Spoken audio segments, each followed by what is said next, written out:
இன்றைய கவிதை கடவுளும் காதலும். கதை சொல்லவா, காதல் கதை சொல்லவா, மனம் அல்லவா அது இலகியது அல்லவா, உணர்வல்லவா உண்மையும் அதில் அல்லவா, நினைவல்லவா காதல் நினைவும் அழியாதல்லவா. பருவத்தின் காதல் பசுமரத்தாணி போன்றதல்லவா. ஆண்டுகள் பல கடந்தாலும் ஆலயத்திலே தொழுதாலும் காதலும் புனிதமல்லவா. கடவுளும் காதலின் நிலையில் அல்லவா. வேதத்தின் சாரமும் காதல் அல்லவா. சாதியே காதலை முடக்கும் அல்லவா. சாதியை கடந்த காதலும் கடவுளின் காதலும் அல்லவா. மீனவனாக வந்து மீனாட்சியை மணந்தான் ஈசன். குறத்தி வள்ளியை மனம் முடித்தான் முருகன்.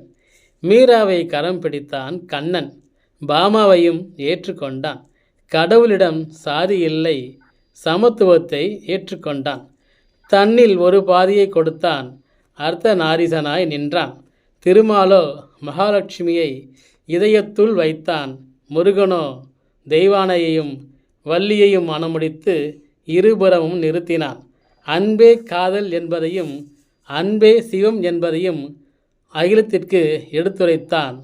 காதலாலே காதல் வாழும், கடவுளும் காதலில் வருவான் என்பதை அனைத்து மதமும் உரைக்கிறது. மனித மனமே சாதியில் நிலைக்கிறது. சாதியற்ற மனமே கடவுளின் நிலை. காதலோ சாதியை வெறுக்கும் நிலை. சாதியாலே சாதி வளராது, காதல் கொண்ட வாழும் தோற்காது. உண்மை காதலின் நிலை இது.